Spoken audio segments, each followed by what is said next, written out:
In this video, we'll start with blank laser engravings like this and show you how to paint fill them to get results like this, or these. And because I know different viewers will have different amounts of experience, we're actually going to cover 3 different levels of difficulty.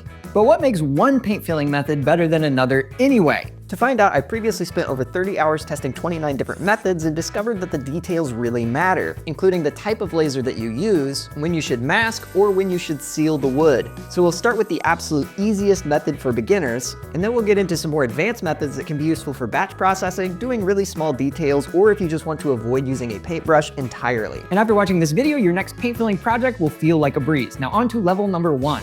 If you're looking for the absolute easiest way to get your paint fill project done and looking good, then you're going to want to use what I call method 21. This is the method I used to make this example that you see here of the hummingbird, and it only takes pretty basic supplies. So I'll take this away and you'll be able to see what I have behind here. This is all of the supplies that you need outside, of course, your laser in order to do this paint filling project. Now it looks like a lot just looking at everything here all together, but it's actually pretty simple stuff. So we'll start over here on the left and I'll just quickly point out everything that I have here so that you can pick it up for yourself. Over here we have just some simple craft paint brushes, and ideally you want to get ones that have relatively small tips because that'll make it easier to do the detailed paint filling that we'll get into later. These are really cheap. I got them for like $1.25 from the Dollar Tree. And then the next thing you have here very similarly is just some basic craft paints in whatever color you want to use. As you can see, these are just basic acrylic craft paints. You can get them at dollar stores, craft stores, that sort of thing. And you also see my can of beans back here. This is actually just a container of water to rinse the brushes in between colors if you're doing multiple colors. And on a similar note, I also use just a little piece of scrap wood basically as a palette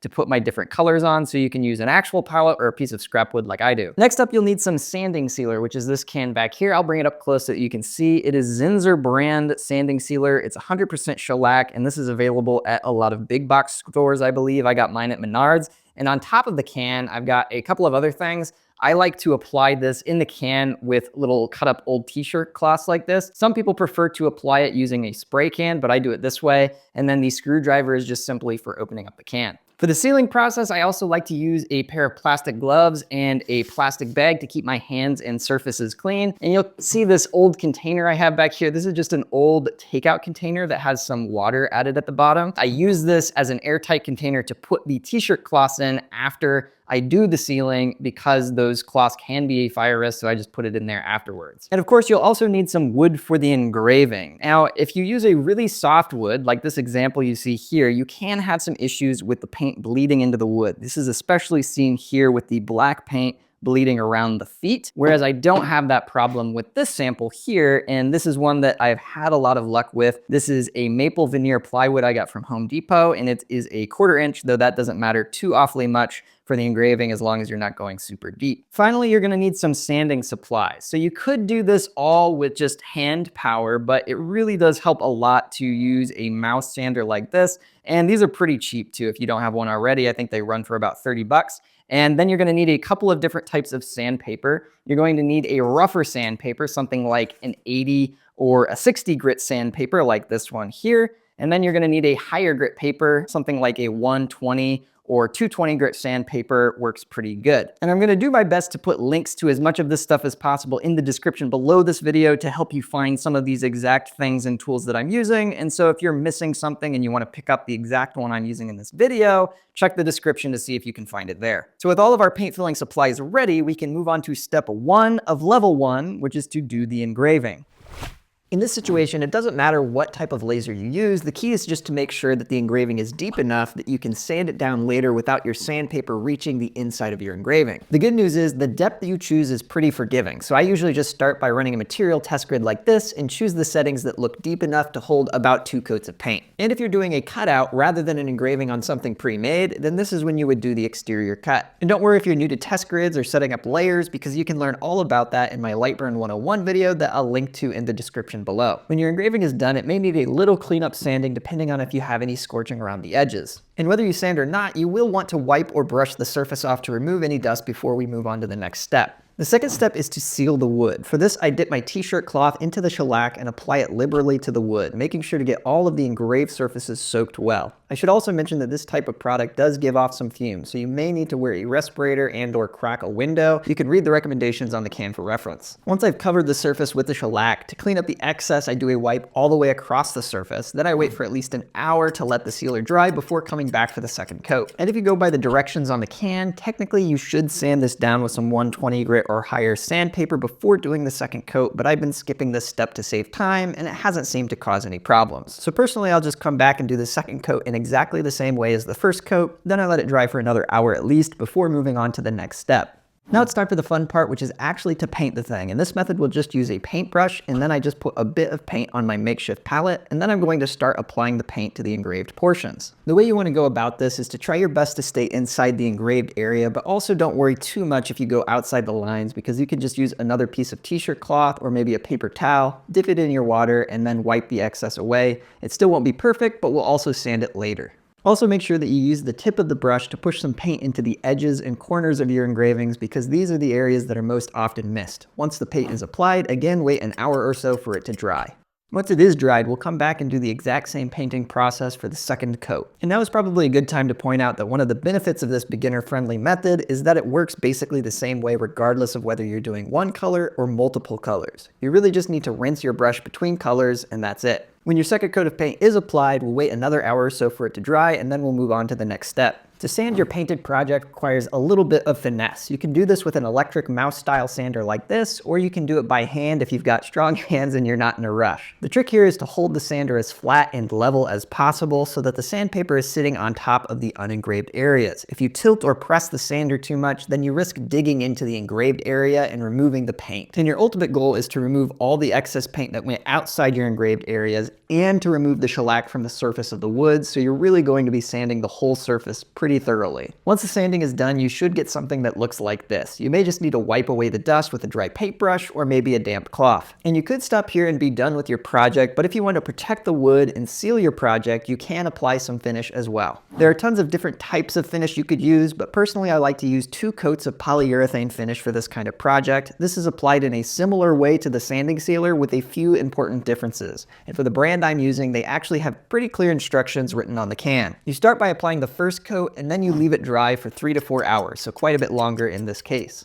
And once that first coat is dry, you probably do want to sand it down with some 120 grit sandpaper or higher before doing the second coat, and this sanding can be super light. We're not trying to remove a lot of material here. Next, you can come back and do the second coat of poly, just like the first coat, and once applied, this will dry for another 3 to 4 hours or more. And I'm not sure how well this will show up on camera, but here on the right-hand side, we have our polyurethane finish project, and on the left, we have an unfinished project with the same design. And if you can tell, it gives a bit of extra shine on the right with the polyurethane. This also protects the wood, and if you're doing this for a project you want to last for a long time, you'll probably also want to finish the back and sides rather than just the front like I've showed here. And now that we're looking at these finished projects, I want to mention that this is probably the best paint filling method for 80% of people. And if you use a diode laser, then I would almost always go with this level 1 process we just walked through. But one thing you may notice is that the texture of the wood and the brush strokes tends to show through the paint at least a little bit when using this method. So if you want the paint to be smoother, then you may want to give level 2 a try. For level 2, we're going to be doing powder painting, and these are the basic supplies that you're going to need for that. So first things first, you're going to need the actual powder paint. For that, I use this ProTech brand. They have this in a bunch of different colors, and I buy it off of Amazon, so I'll put a link to this and links to any of the other things that I can get links for in the description below to make it easier for you to find if you want to do that. You'll also see here this little blue thing over here. This is just an object with a straight flat edge. In this case, I'm using an aluminum business card blank, but you could use a piece of scrap wood or something like this. What we're going to be using this for is spreading the powder into the nooks and crannies of your engraving. So as long as it's got a straight flat edge, it'll do the trick. And as a quick safety note, since we'll be actually melting the powder as a part of this process, I always like to wear a respirator when I'm doing this. I don't know exactly what kind of fumes are released when this paint is melted, and so I wear a respirator, and I always make sure that I'm in a well-ventilated area when doing this process. So if you're watching this video, proceed at your own risk, make sure you're taking appropriate safety precautions and all that jazz. Next up, we have all of these supplies, the same supplies that we used for sealing in level 1. And so if you're using a diode laser specifically,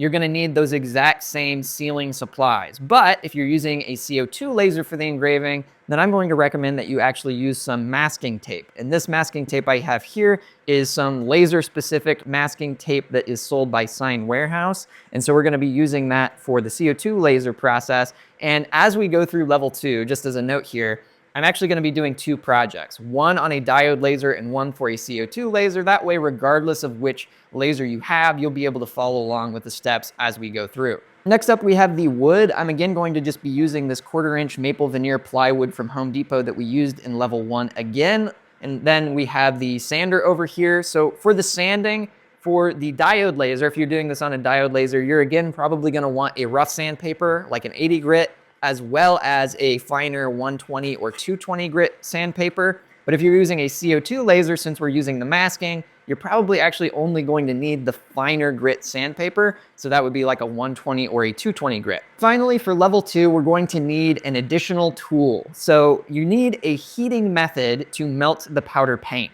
If you're using a diode laser, the method that I'm going to show you requires a heat gun. Now this one works well. I've used it many times before and it's fairly inexpensive. So if you want to get the exact one that I have and you don't have one already, then you can find that link in the description below. But if you're using a CO2 laser, you can use a heat gun, or you can use my preferred method, which is actually to use a small toaster oven. Here is just a separate little clip of my toaster oven that I use, and we'll actually do both of these later on in the video so that you can see how each one works. If you happen to be using a CO2 laser, you'll need to mask your wood before engraving. This is a simple process. You just start at one edge and spread the tape downwards, being careful to try to avoid bubbles. You want the tape to be pressed out nice and tight, so I usually rub it down firmly with my fingers to make sure nothing is sticking up anywhere. Once you've applied your mask, it's time for step number 2, which is to do your engraving. For those of you running a diode laser, this works exactly the same as what we did in level 1, and the key is just to make sure you've got good depth on your engraving. For people running CO2 lasers, engraving is also the same overall. Just keep in mind that the masking tape adds a bit more depth for the laser to work through, so you may need a bit more power or a bit slower speed compared to an engraving with no masking tape. And just as a note, I did not sand either of these before moving on to the next step. If you have a diode laser, you'll then want to seal the wood with sanding sealer just like we did in level 1 of this video. In my experience, it's better not to seal when using a CO2 laser, and the masking tape serves basically the same purpose anyway. For step number 4, you'll take your powder paint and dump a little bit onto the engraving. You'll start with a pile like this and then use your straight-edged object to spread it around. The trick to this step is to keep your spreading tool level to your engraving so that you're not digging the dust out of the engraving. It can also help to spread in several directions in order to ensure that the powder makes it into all the corners of your engraving. This step is exactly the same for diode and CO2 laser folks, and we're just using one color here because it's the simplest version of this method, but we'll come back and do multiple colors later in this video.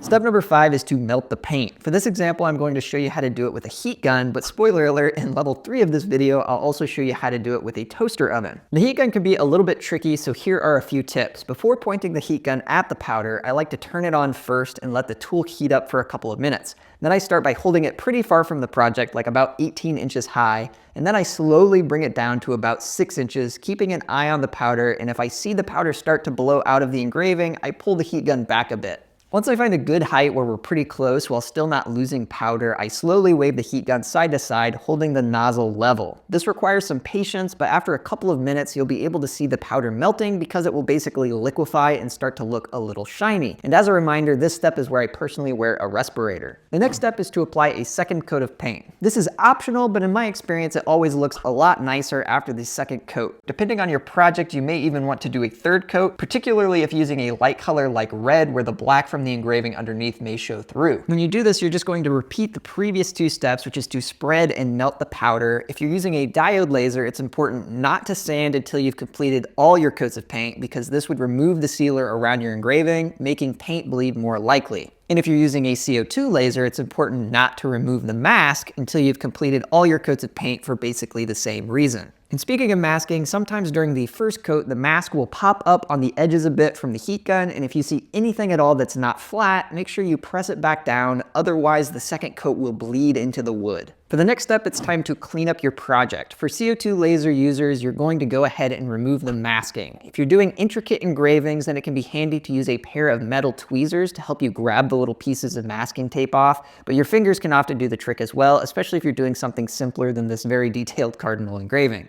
And once you get everything weeded off, this is what you get. Depending on how yours turns out, you may want to do some very light touch-up sanding with high grit sandpaper, but I'm really happy with how mine turned out, so I'm going to skip the sanding here. But diode laser users will definitely need to sand. To sand off the sealer and excess paint, I like to start with a rough 60 or 80 grit sandpaper. Once the bulk of the gunk is removed, I'll switch to a finer 120 or 220 grit sandpaper to finish it up. And once the sanding is done for either the CO2 or diode laser project, you'll want to clean off the sawdust. There's a bunch of ways you could do this, but I typically just use a dry paintbrush to brush off the surface. Now here and here we have the finished results from level 2, and I brought in a couple of additional samples here for level 2 on the diode laser because I want to make a couple of notes about that. But first of all, let's talk about the CO2 laser results. This is where we used the masking and we did 3 coats, and I think that the level of detail that you can get with the paint just coming in really sharp, and I even got a bit of that gloss from doing multiple coats, is just really hard to beat. I think this turned out really well, and if you were looking to do some sort of project like this where you get that sort of glossy look and you get nice straight lines like this, I think it's really hard to beat level 2 if you're using a CO2 laser. With that said, if you're using a diode laser, I think there's a couple of reasons to really think about how you want to go about doing your paint fill project. So this is the original one that we did on camera. And as you can see, there are sort of blue streak marks that are really difficult to remove without taking off a lot of material. And so you see here, I over sanded a bit. I took away some of the blue paint in the process of doing that. Now, before I move on to say how I would fix that, I want to just kind of show this sample. This is a sample that I did using the exact same process as with this bird sample up here. I think it turned out pretty good. And so you can see there's really not much blue streaking and it turned out clean. And so the point that I'm making here is it is possible to do level 2 using a diode laser in the sealing method we talked through, but it is particularly difficult if your engravings aren't deep enough or if you are using plywood like I have for this and this sample. So it can be done. I just wanted to make the point that it might not work every time, and you got to have like a real steady hand. You got to kind of be doing some really delicate work to get it to turn out as well as this one did. If you are using thicker wood, so this is just a chunk of wood, it's not plywood. This is the same method as used in both of these, just with black paint. I think it is easier to get good results here because you're able to take away more material in sanding without getting into sort of the interior layer of the plywood. With that all said, if I was talking to someone who was using a diode laser and I was talking to them about how to do a paint fill project, I think level 1 is still really the sweet spot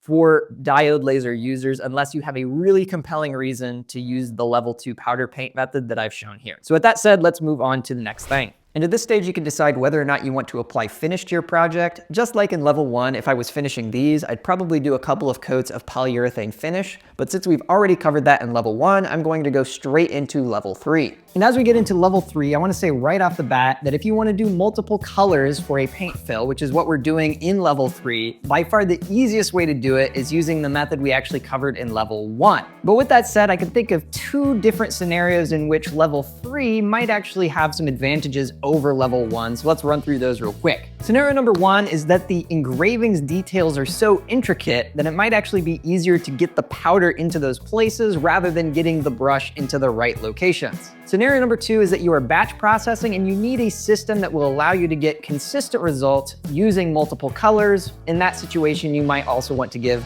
level number 3 a try. The supplies you'll need are exactly the same as what we used in level 2. I'm just going to make one small change for one of the projects I'm going to show here and use some walnut veneer 1/4 inch plywood from Home Depot rather than the maple veneer that we've been using up to this point. It's a small difference, but just wanted to point that out. Now, level 3 is gonna be super different depending on if you have a diode laser or a CO2 laser. So I'm gonna start with an example project on a diode laser because what you can do here is actually quite a bit more limited than what we're gonna be able to do with a CO2 laser. So if you're running a diode laser and you wanna get multiple colors using powder paint, you basically have one of 2 options. The first one is where you have a design where the elements are naturally separated, allowing you to manually apply different paint colors when you add the powder like this. The second second option is where you want a more creative blending of colors, in which case you could add all of your colors at once and spread them together to blend them like this. Both of these methods are really only better than our level 1 process if you are planning to do batch processing. And even then, it probably depends on the specific project you're doing, because the level 1 method might still work better. But other than the fact that we've used multiple colors of powder, the steps we're using here are exactly the same as the diode laser project we did in level 2. But things get more interesting in level 3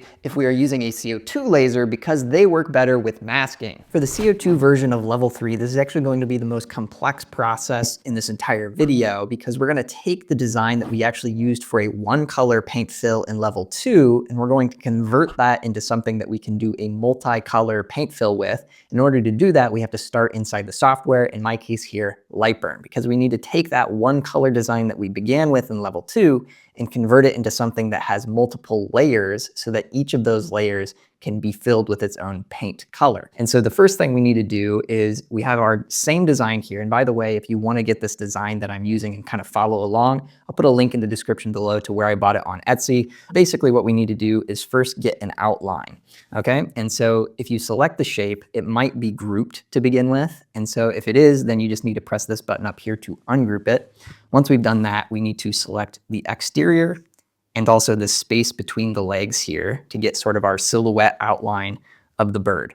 And then I'm going to put this on its own layer. In this case, I'm going to use layer 9. So I'll just click this button down here, and now it's on its own layer.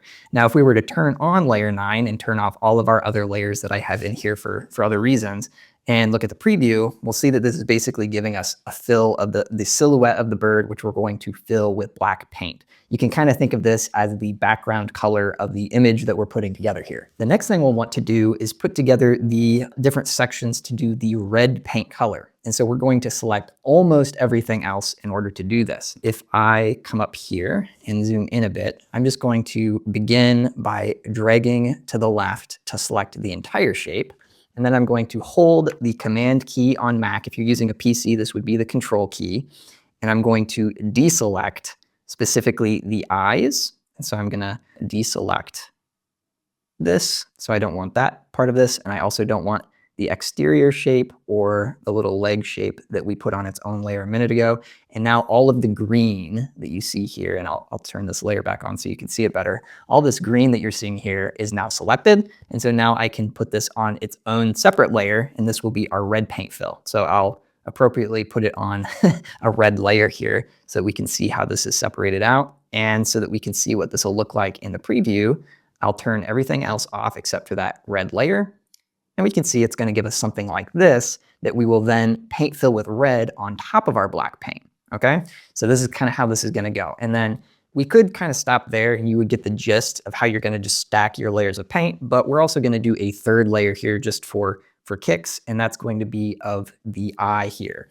And so let's talk about that for a minute. So I'm going to zoom way in on the eye, and if we were to do basically what we've been doing with these other layers so far, you could just select this and put it on its own layer here. So let's just say it's on layer 11, and then if we turn everything else off, we'll see what we get in the preview. You get this little eye here. But it's important to point out that in this preview, the line area, the area with the black lines, is what it's going to engrave. And so if we were to do this, this is what we would be filling with white paint. Whereas, you know, anatomically, the white part of the eye is actually in this white space, which means it won't be engraved. So we basically need to invert this in some way. And so I think the simplest way of doing this is what I'm going to show you right here. We're just simply going to take one of these two lines that are on the outside, and we're just going to get rid of them. So I'm just going to delete this one line, and then we'll preview again.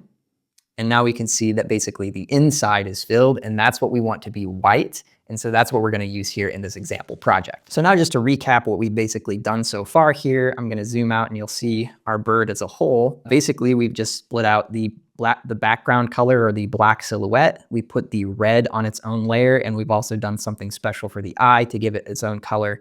And we put these all on their own layers. We have here black fill. I've given them labels here. So L3 black fill, L3 red fill, and L3 white fill. And for this project, I'm going to be using the same power and speed settings for each layer, even though it's a little bit different, because for the first layer, you're going to engrave the wood and the masking. You could adjust the power and speed if you wanted to just go through the masking, but I've done this before and I've found that the power and speed settings, just doing it the same every time, also works pretty good. And so that's what I'm going to use in this case. I'm just going to use the same power and speed settings across the board for all of these layers. And that's what we're going to go with for the next steps in this process. Once the file is prepared, we'll mask the wood exactly like we did in level 2. So I won't rehash that whole explanation here. Then it's time to engrave the first layer, which is the black outline. As a reminder, that would mean running the engraving with just our blue layer 9 selected in Lightburn like we saw before. And again, if you need more help figuring this out, I'd recommend watching my Lightburn 101 video first and then coming back to this video here. When it's done, it should look like this, and then we also need to run the cut job, which you can run at the same time or after the engraving job. Then we're going to add black powder to it using the exact same steps we covered in level 2. And to melt the paint, you could use the heat gun again, but I'm going to switch things up a bit and use the toaster oven here. To melt with the toaster oven, I turn it all the way up, which for me is 450 degrees. I put the project on the tray and put it inside. Then I just keep an eye on it and watch for it to melt. For me, this tends to happen at around 75 to 90 seconds. So if you were looking to batch process, you could figure out the best time that gives you consistently good results and then just set a timer for that. Once our black paint is melted, you can do an optional second coat of paint. As before, it can make it look better, but of course it also takes more time. And if you're doing really detailed engravings like we'll see next, then it can actually make it really difficult to do multiple coats without ruining the project. So for this project, I'm just going to do one layer of each paint color.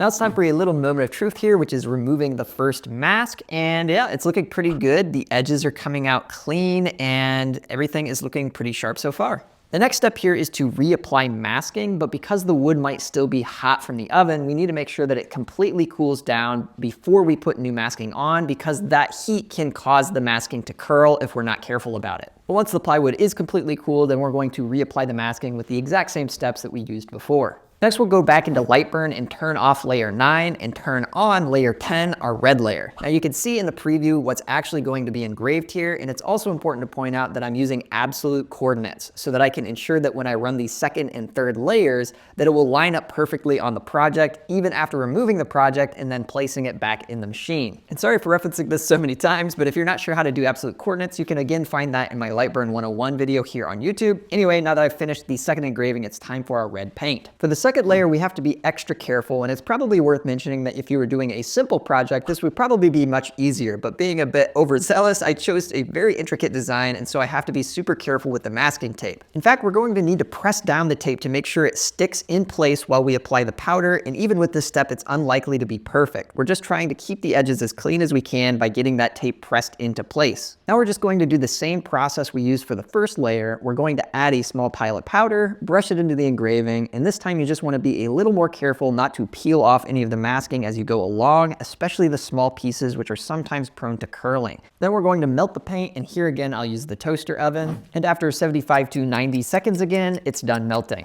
Similar to before, we'll wait for the wood and paint to fully cool, and this time it's more important to wait for it to cool before removing the mask so as not to accidentally peel the wet paint off. And as we start to get this off, you'll kind of see the lines and how things look, and if you ask me, it's looking pretty darn cool. And with the engraving for the third layer, the process is exactly the same as the second layer, and we'll mask first. Now back in Lightburn, we're doing the same thing as before. We're disabling the previous layer, and now we're enabling our third and final layer, which is the eye here. And because it's so small, this final engraving is going to be super quick. Now we're just going to do a little bit of white powder paint like so. Then we'll heat it in the oven for another 75 to 90 seconds. And once it's cooled down again, we'll go ahead and remove all the masking.